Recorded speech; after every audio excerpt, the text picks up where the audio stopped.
What's up, everybody? Welcome into the Next Pats podcast. I'm Phil Perry. It's another off-season edition of Next Pats, and we're going to hear from two tremendous draft experts in this week's episode. We're talking to Connor Rogers, our good friend from NBC Sports, from SNY, has covered the Jets, also covers the draft year-round. Tremendous insight. We have a great conversation about what's coming next week, because you know as well as I know, it's combine time.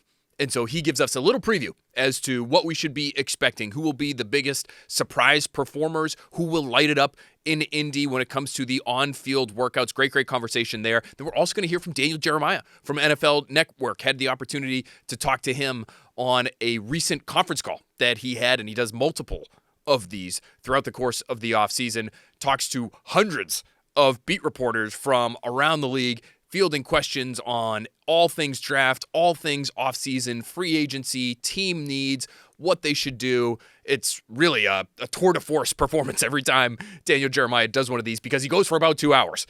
We're not going to play the entirety of that conversation here today, but we are going to play two questions. One from Mike Chappell, who covers the Indianapolis Colts and has for a long time, and then one from yours truly here. And we're going to hear from Daniel Jeremiah on quarterbacks and how to build around them, and the 3 Ps, which we talk about all the time here on Next Pats, which, yes, it comes from that Move the Sticks podcast that Daniel Jeremiah has done for years and years and years. He and Bucky Brooks have done a fantastic job, but it's protection, it's playmakers, it's play callers. That's what young quarterbacks need. And even though Drake Maye just helped lead his team to a Super Bowl, yes, you'll hear Daniel Jeremiah talk about continuing to add to a couple of those Ps for Drake Maye going into his third year and beyond. But we start today with a little mock draft.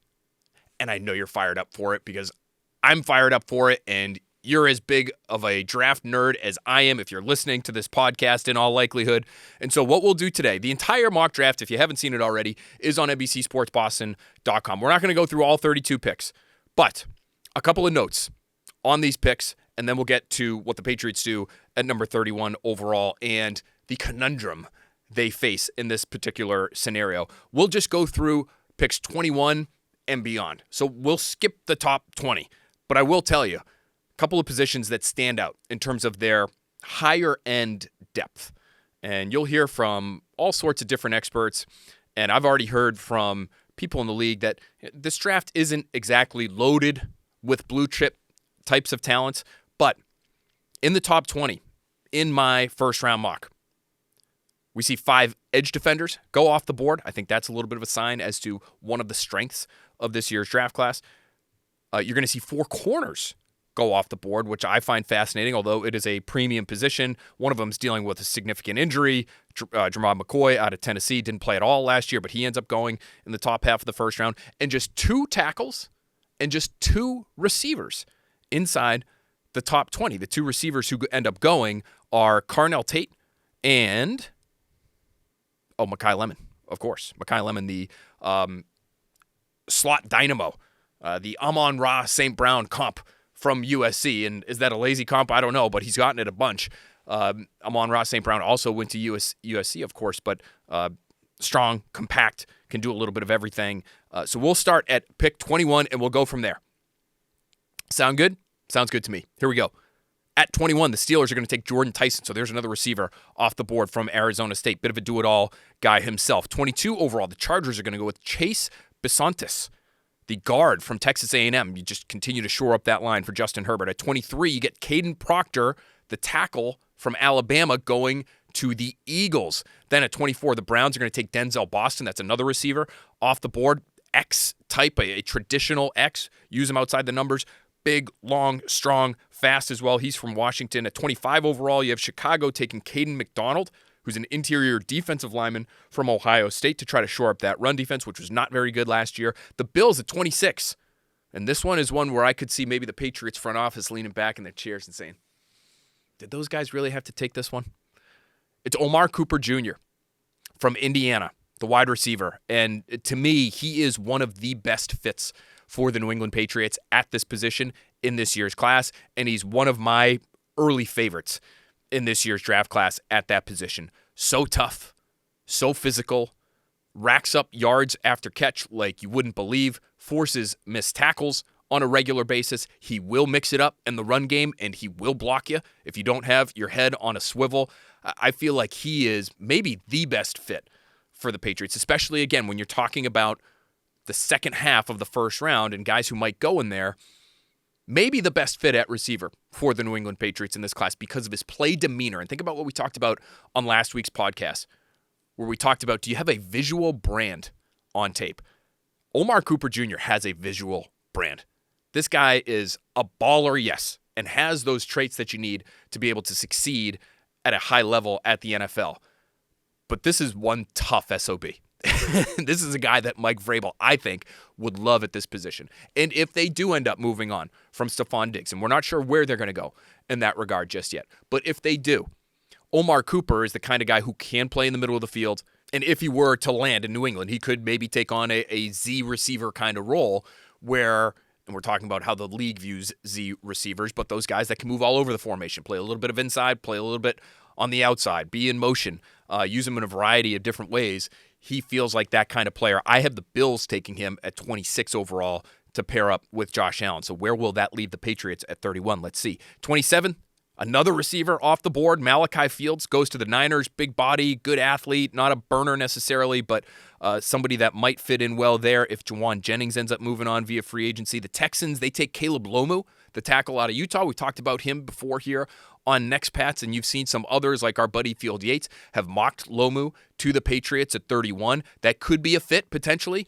Lomu's a great athlete, played left tackle at Utah. Spencer Fano, who goes in the top half of the first round here, his teammate has played right tackle, but he looks like one of the best tackles in this year's draft. For Lomu, might be a year or so away from actually playing every down.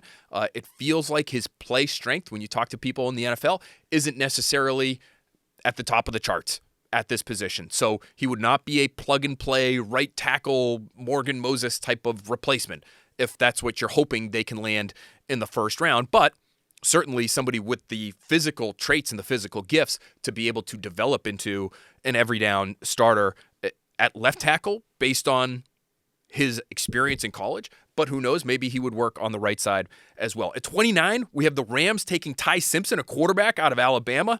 Patriots are giving that pick a standing ovation because they don't care if you want to take a quarterback ahead of them in the first round. And that's only the second quarterback in my first round mock here. 29, the Rams take Matthew Stafford's eventual replacement, Ty Simpson. Then at 30, Patriots end up seeing another potential fit go off the board to Denver. It's Kenyon Sadiq, the tight end out of Oregon, another guy we've talked about here.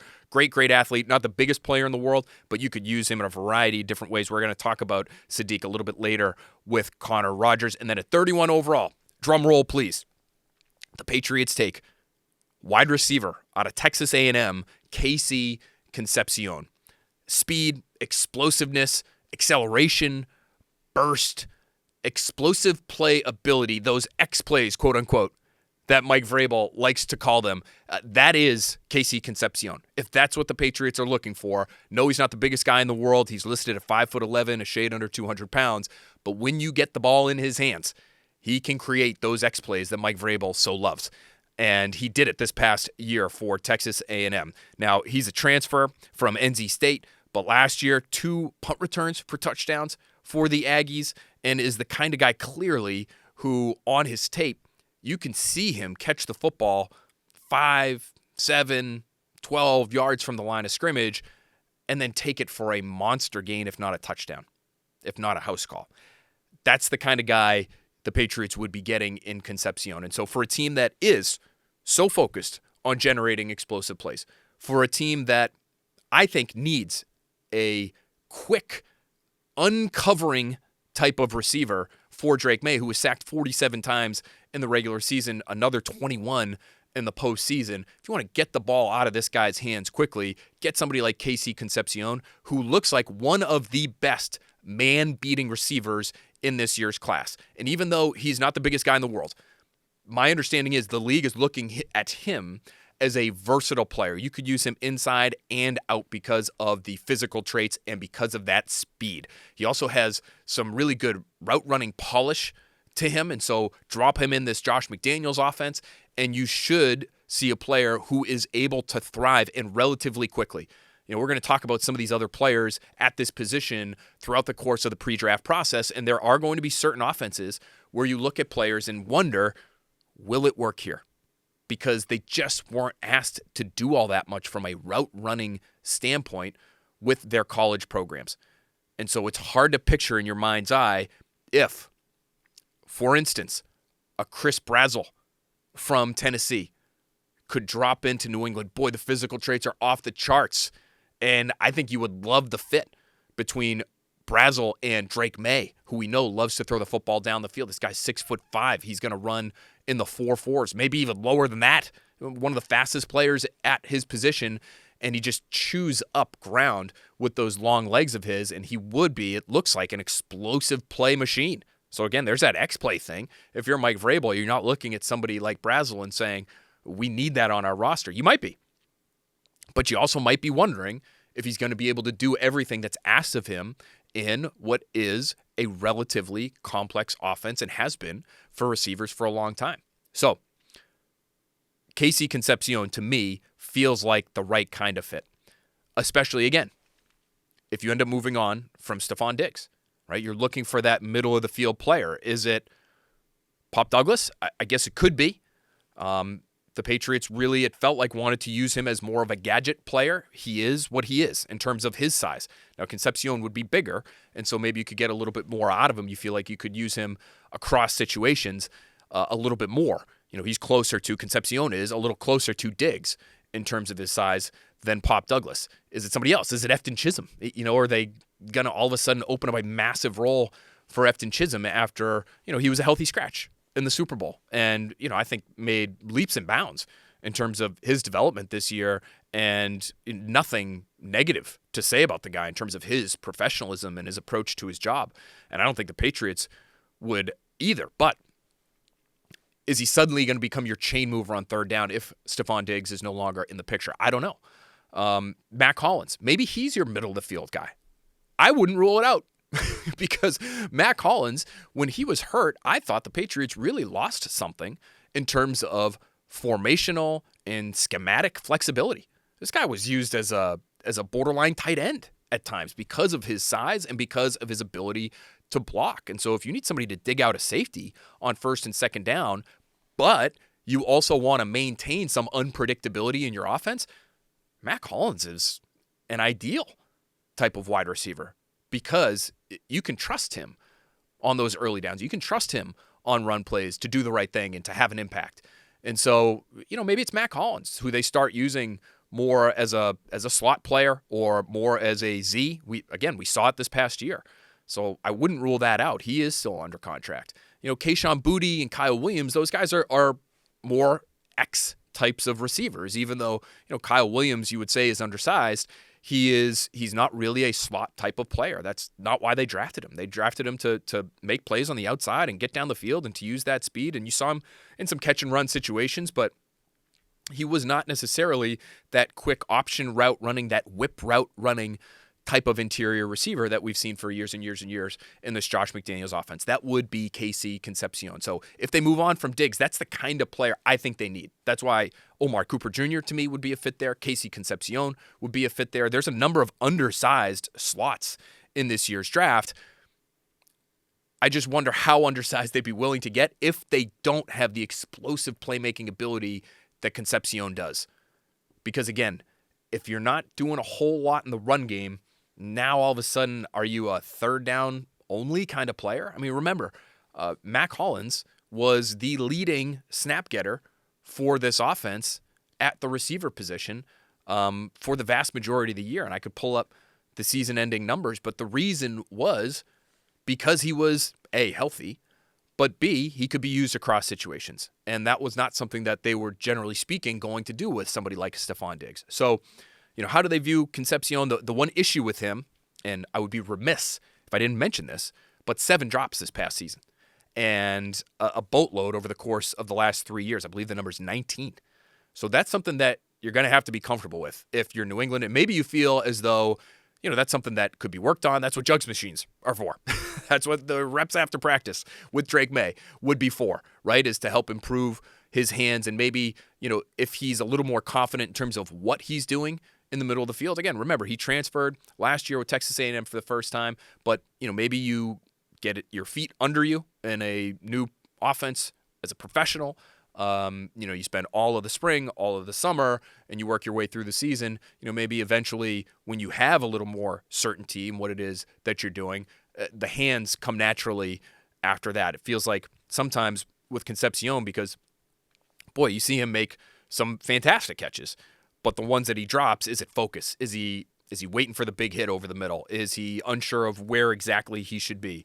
The quarterback play, let's be honest, not tremendous at Texas A&M. If you're a fan of SEC football, you watched much of the Aggies this past year, if they had a high-end quarterback there, you'd be talking about a receiver maybe who ends up going in the top half of the first round, because he might have been even more productive. I feel safe in saying that he would have been had he had a little bit better talent there throwing him the football. So with Drake Maye, again, you get that quick release. You get a quarterback who's going to understand his offense a little bit better in year two. Can you get the football out more quickly so that you avoid all these pressure situations, these sack situations that the Patriots dealt with this past season? I think you could. I think it could really help you. And, if you can do that and get an explosive play out of the deal when you're dropping it to somebody like KC Concepcion, a second and a half, into a given play, that to me is gold. So that's why I like the fit for the Patriots with Concepcion. Again, you worry about the hands a little bit, but maybe that's something that they would be willing to live with, and maybe that's something that could improve over time. So the Patriots go with KC Concepcion at 31 overall, the kind of guy that I think the Patriots will like during this process. And then at 32 overall, you go with Brandon Cisse. Now, I do want to mention the way the draft fell. The Patriots did end up taking a receiver here, and Concepcion, he might have been the last receiver I would have considered if I'm Mike Vrabel, Elliott Wolf, and company at 31 overall. There are going to be some good ones who end up going in the second round, maybe even in the third. We're going to hear Daniel Jeremiah talk about that in just a moment. But the other players that I would have been considering here would have been offensive tackles. And there are two right tackles in particular that I think are really, really interesting and are worth considering if you're the Patriots and you're wondering what's coming after Morgan Moses. Maybe you believe in Marcus Bryant. Maybe you believe in Thayer Munford, who I think they should be bringing back and using him in that jumbo tight end role, and maybe even as your top choice as a swing tackle. So, they have options there. But there are two players in particular that I think could be fits for the Patriots. And one would be Max Ihanichor, who we've talked about on the podcast before, latecomer to the sport of football, really started as a junior college player in 2021. He played soccer, he did some other sports, so you can see the athleticism and the feet there, especially at the Senior Bowl. This year's Senior Bowl, boy, he was fantastic, and he moves really, really well for somebody who's 6'6", and it looks like close to 330 pounds. So we'll get official measurements on where Ihanichor is right now in Indy, but he's somebody who I think is going to move really, really well in the on-field drills, and I think you'll be talking about him as more of a lock for the first round after Indy. We'll see, but that's where I think this thing will go, just given how important that position is. And even though he's been a right tackle, we know at this point how many of the game's best pass rushers rush off the offensive right now. You need damn near just as good a pass protector on the right side as you do the left. So Ihanichor would be somebody that I would be considering, even if you're bringing Morgan Moses back. And I think they should.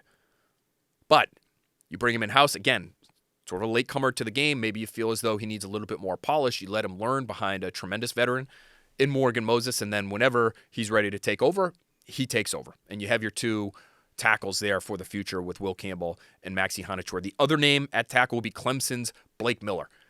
A little bit different type of player, although really impressive physically, I think, himself in certain regards. But he played 54 games for Clemson, set a record in terms of snaps played for any player offensively in the history of the program, played through injury, feels like a Vrabel kind of guy, football-loving, hard-nosed, blue-collar type of player. And, again, doesn't mean he doesn't have the athleticism to play on the edge, because I think he does. And so, would you be willing to pass up the opportunity to take capable players at a premium position like that to take a playmaker. Again, we're going to hear from Daniel Jeremiah, and I think he has a really good thought process when it comes to this.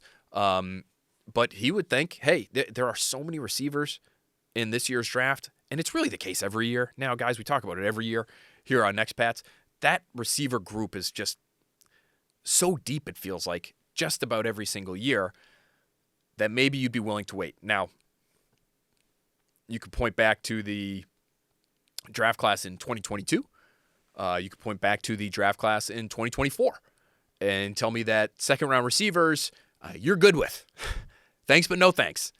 And I would understand it. And that would be probably the retort to Daniel Jeremiah. But I think it is a conversation worth having because for as many misses as the Patriots specifically have had in the second round at receiver, go through the number of offensive tackles taken day 2 and beyond and the number of hits there are. And it's a hard thing to do because those guys don't grow on trees. And the way the game has gone, the way youth football has gone, it does feel as though the receiver position, those numbers are more bountiful. All right, so you heard the first round mock. You got the process in terms of what the sorts of decisions were that the Patriots had to try to make in that situation. KC Concepcion, I like the player a lot. Let's see how he does at this year's Combine. Let's talk more Combine with Connor Rogers. Again, you know him, you love him. NBC Sports, SNY, covers the Jets, covers the draft. The NFL Stock Exchange pod that he does with fellow friend of the Next Pats podcast, Trevor Sikkema, is fantastic. As soon as you're done listening to this one, go listen to Connor and Trevor on the NFL Stock Exchange. Those guys are among the best in the business and are so in-depth with their draft intel and their draft knowledge. Tremendous, tremendous job by those guys, but you're going to get some tremendous insight from Connor Rogers here right now on KC Concepcion and many others. Here he is. There he is, Connor Rogers, our good friend, our NBC Sports brethren. You know him from SNY. You know him from the podcast, the NFL Stock Exchange that he does with Trevor Sikkema. Another friend of the podcast, Connor. It's so great to have you. It's draft season, buddy. Perfect guest for us here on Next Pats. Hey, listen, Phil, this is the longest you've had to wait for it in a couple of years. You got the Patriots all the way in the Super Bowl. It was like, who cares about the draft right now? But now everybody cares about it. So it's good to see you, man. I'm excited for the NFL Combine and really to get this thing rolling. Patriots fans have been a little bit more interested, it feels like to me, in this year's draft. I think because they understand how important it is to continue to build this roster up and to do it through the draft. Because people, I think by now, Connor, are sort of catching drift of the fact that it's really hard to get quality free agents year after year after year. And the Patriots did it last year, but teams are getting so good and the cap is ballooning so significantly at keeping their own free agents, at keeping their own good players. So the draft is the way to build. We've got one of the biggest days or weeks on the draft calendar coming up at the Combine. I'll be there. You'll be there. But you have been in on these players for so long. You're a great person for us to talk to give us a little preview, give us a little taste as to what we should be expecting for the Combine. And so I guess first we'll start big picture. I just want to ask you what you think will be the most impressive position at the Combine when we all leave Indy and we're scratching our heads saying, damn, did you see what that group did? I think it'll be the defensive line, and I think that kind of it's cheating because it counts both the edge rushers and the guys that can play on the interior as well. This class is really strong in that area. I'll even, kind of extend it to the front seven. The off-ball linebacker group is fantastic. It's about 8 deep this year. So I just think those front 7 defenders, they already put out really, really good tape across the board, and you have different types. You have speed rushers, power rushers. You have the interior defensive tackles that can two-gap or, kind of get off the ball and rush the passer. And these off-ball linebackers that, well, once again, is such a special group. So I think they'll really, really show out in Indy and kind of show everybody why they are the headliners of this class from a top talent perspective and a depth perspective. Are there any guys, Connor, because it's a Patriots podcast, we're always thinking about that number 31 overall pick. Are there guys in that group that might go in that range, right? Late first, early second, that stand out to you, that are guys that maybe you like more than most, but you're seeing them mocked in that area? Yeah, New England's a front that you can get a really good feel for, where two jumped out to us right away when we were going through this process. You look at Zion Young from Missouri. He's a bigger edge player that the pass rush ability really took off this year. He was already a very solid 3-down player coming into the year when we went through the summer scouting process, because he's such a stout run defender with pass rush potential, and it felt like he really tapped into that potential this year and carried it over into Senior Bowl week. And the same could be said for Gabe Akis from Illinois. Now, Gabe Akis has played a lot of football for Illinois, and he's played at a high level since his freshman season, where he really burst onto the scene. But when you look at Akis, another guy that, his spring weight was around 279 pounds, his Senior Bowl weight was around 260 pounds, and I've seen him thrive in all different kinds of ways. He can play at a heavier weight and, once again, defend the run on the edge. But then at 260 pounds, he could stand up, get off the ball, and rush the passer from an inside-outside perspective, where he challenges tackles in a lot of different ways. So if New England is looking to add to their pass rush group and they just want to go based off of talent, I wouldn't be shocked to see one of those guys sneak into the first round because of New England picking at 31. But man, that combo at that 31st overall pick is so fascinating, because you have the depth of the defensive line group. You have a very interesting tier of tackles all kind of in that spot as well. And then a wider wide receiver conversation around New England that has a lot of variables that maybe we'll get more answers on, not necessarily after the combine, but when free agency kind of kicks off. All right, couple great names there. Zion Young, Gabe Akis. Am I saying that right? It's Jacas. Yeah. Okay, thank you. It's not a Yakis, it's an Akis. That's what it sounds like to me. You're the guy to go to on the pronunciations. Again, you've been on these guys for a long time. Zion Young, actually somebody that our buddy Daniel Jeremiah mocked to the Patriots in his most recent mock draft on NFL.com. So an interesting name for people to follow during the combine. Okay, is there a player, any position, can go off the board here, Connor, any way you want? Which player will put on the biggest freak show athletically at the combine? Oh, man, that's a great question. I'll go with Kenyon Sadiq, the tight end, because, listen, when a smaller wide receiver lights up the track, it's the storyline and everybody kind of gets excited over that. But I'm more interested in the guys that are carrying a lot of muscle and still light up the track. I just think that, because how many sub 180-pound wide receivers consistently play in the NFL? That number's gone up over the years, but once again, it's a mountain to climb. Kenyon Sadiq, though, is a 245-pound tight end that I think is going to run around a 4.40, and that is just out of this world. I mean, you're looking at somebody that is such an interesting weapon that Oregon didn't fully utilize this year. When you watch the 2024 tape, there was a lot of reasons to be excited and say, hey, this guy might play his way into the top 15 and have, I didn't expect him to be as good as a prospect as Brock Bowers, but he could have that kind of draft trajectory where he goes in the top 15, which is very difficult for a tight end.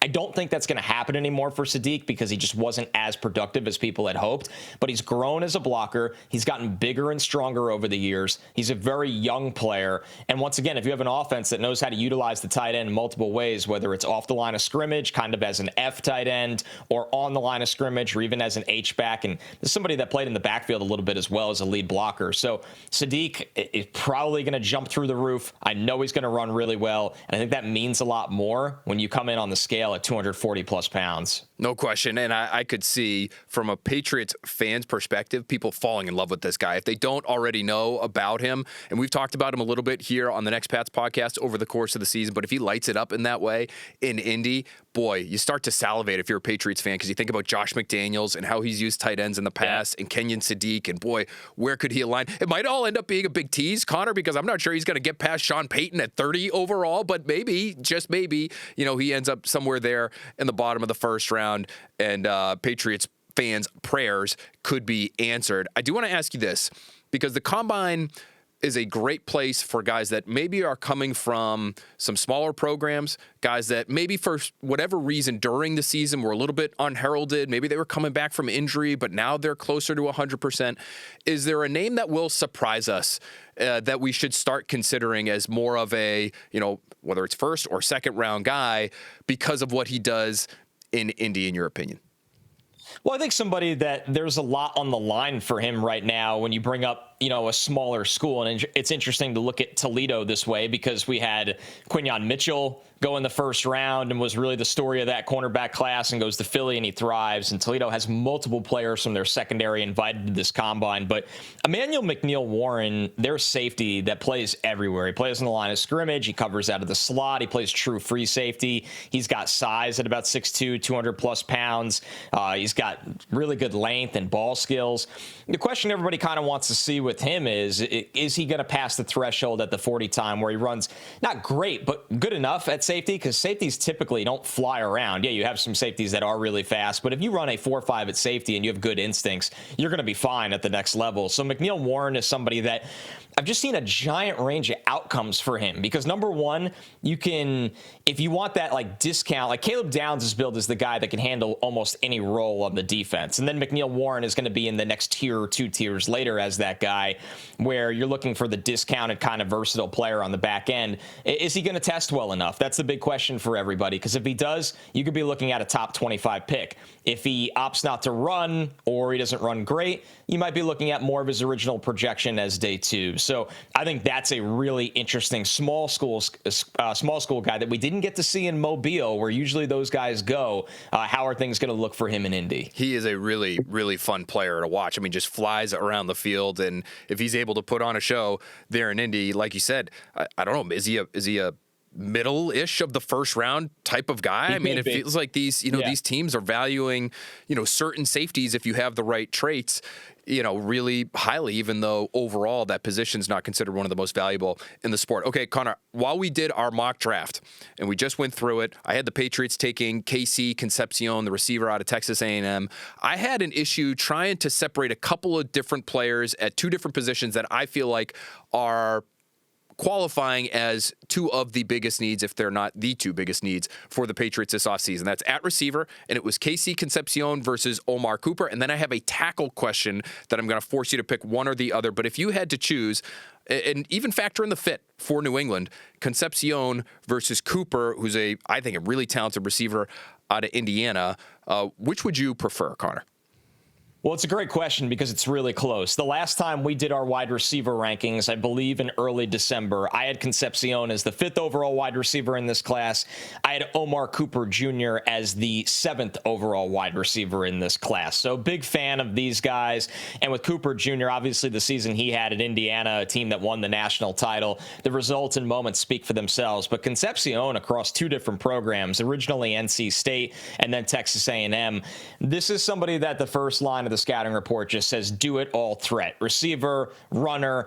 He's thrown touchdowns before. I don't know how much he'll be asked to do that, although with the Patriots, you never know. Josh McDaniels, you never know. He likes those skill guys to throw one up once in a while. So, I mean, this is someone, you go back to 2023, catches 71 passes, catches 10 touchdowns, and also rushes 41 times for 320 yards. You just want the ball in his hands, and that's because of the change of direction skill. The agilities are a high level, and the agility scores are something that matters so much to me evaluating wide receivers. I think it's something that consensus missed, including the NFL, on Jackson Smith and Jigba. Not to compare him to JSN, but everybody looked at JSN and said he has average speed and average size. Why would he go so early? Well, he was as good as you see in terms of the agilities and change of direction, and that's why he's arguably the best separator in the NFL right now. Concepcion's calling card is going to be able to separate in single coverage over and over again. And when you look at New England's wide receiver group, it's a well-rounded unit, but it feels like you'd like to have a go-to kind of threat, especially the lingering question, is Diggs going to be on this team next year? And,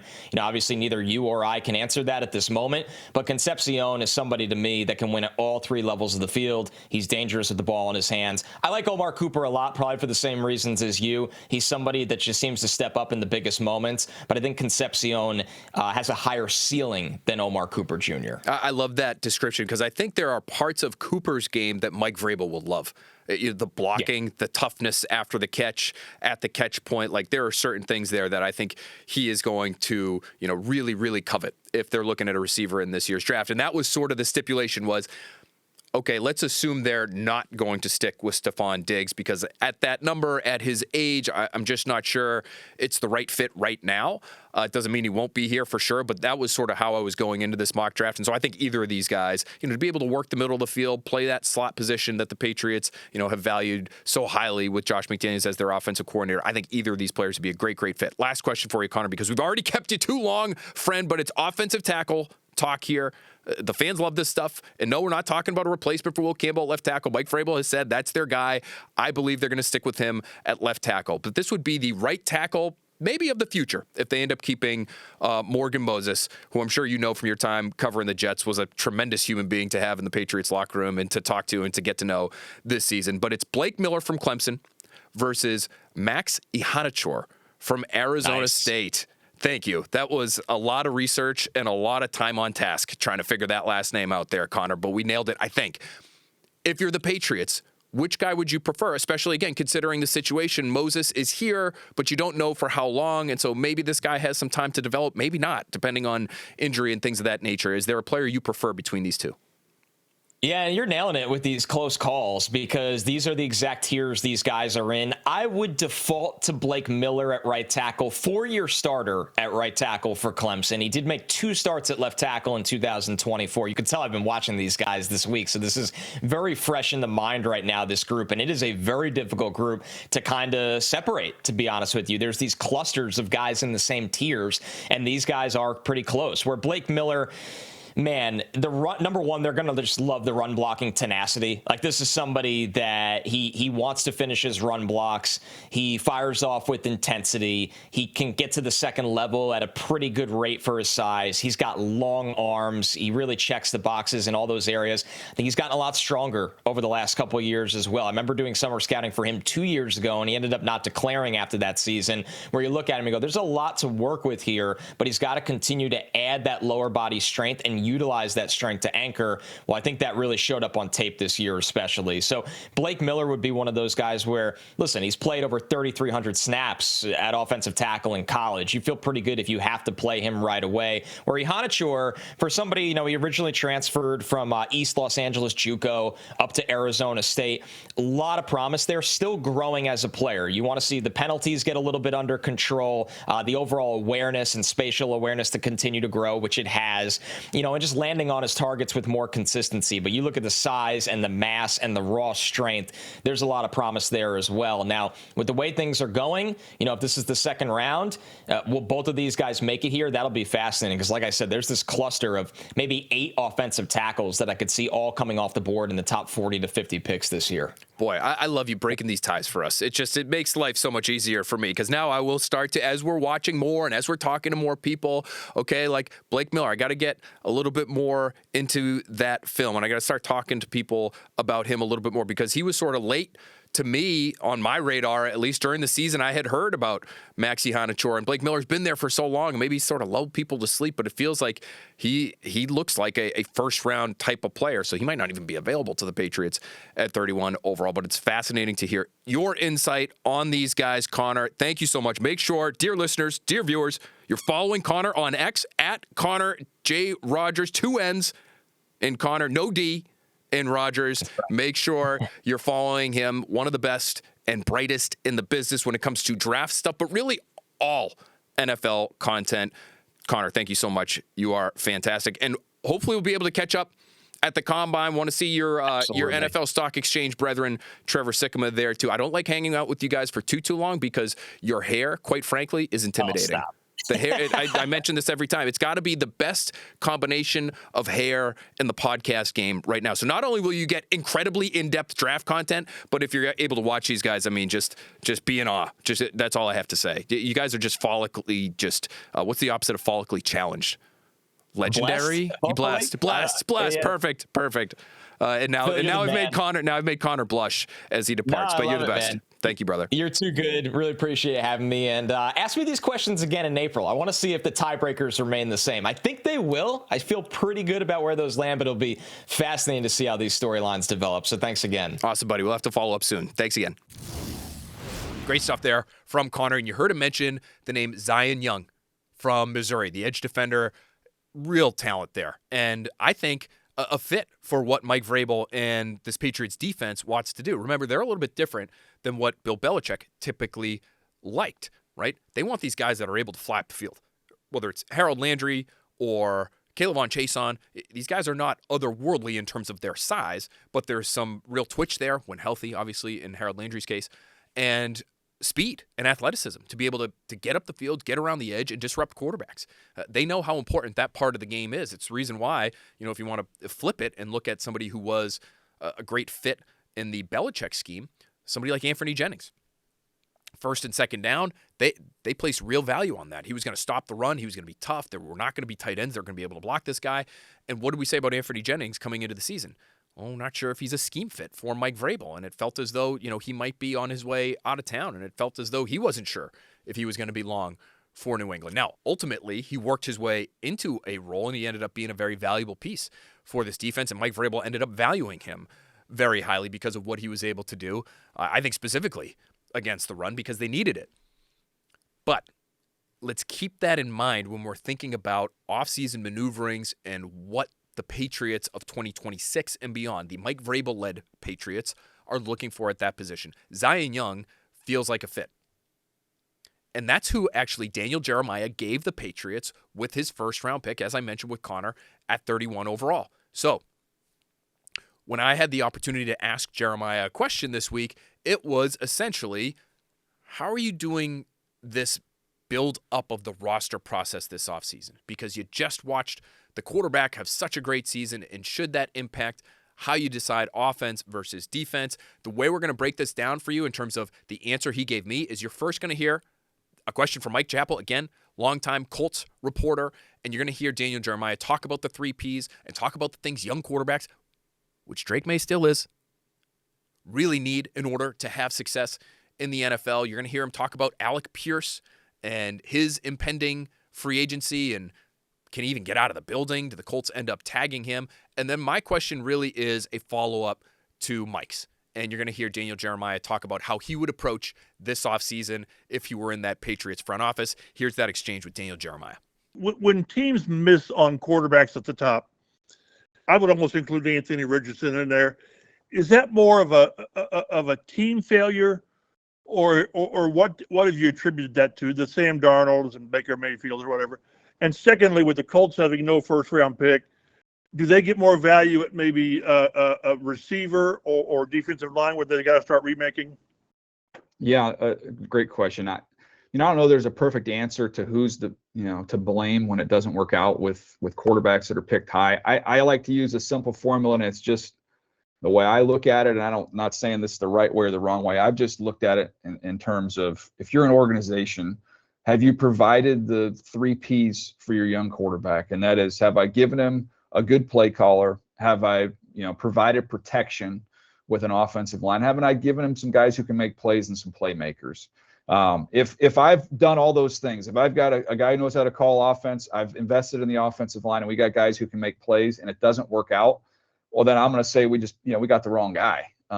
And it is what it is. But I would say the vast majority of times when it doesn't work out with a young quarterback for a team picking up there, one of the reasons you're picking up there is because you're at least missing, one of the two in terms of the protection and the playmakers. And, hopefully you have the right play caller.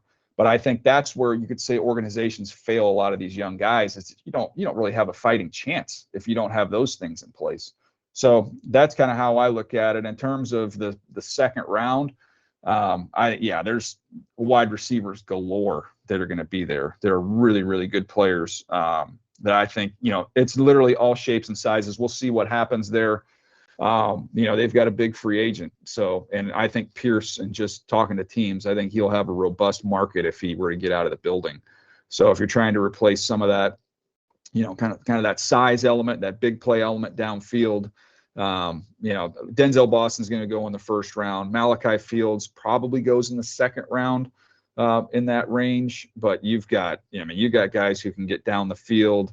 We'll see what happens with Chris Brazzell from Tennessee. He's a big guy. If you're looking for those big guys to try and replace him, and then you've got some real, good undersized players that I like, and Antonio Williams from Clemson. You got Zach Branch from Georgia who can fly.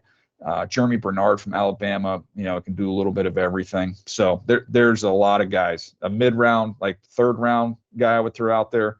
I'm a Malik Benson fan from Oregon who's got big speed. So if they do lose Pierce, they'll have some options to go get some help.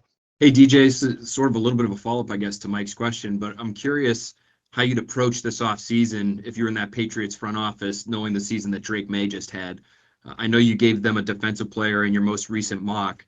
Did you weigh it all, maybe adding to, one of those 3Ps for Drake Maye in the draft? Or was he so impressive to you that maybe he could kind of make up for what they don't have on that side of the ball and you just start adding to other portions of your club? Well, we can just tie it together. You just take Pierce to start with. So, apologies to Mike, but you take Pierce and you plug him into the Patriots, and that solves one of those issues. But no, I think they definitely need to get more weapons. And you can do that in free agency as well as a draft. I don't know that they need to expend a first-round pick there. I do know when you look at the roster construction of the teams in the Super Bowl and really kind of the best defenses, a lot of those defensive linemen are high tickets in the draft. Like you can find them there.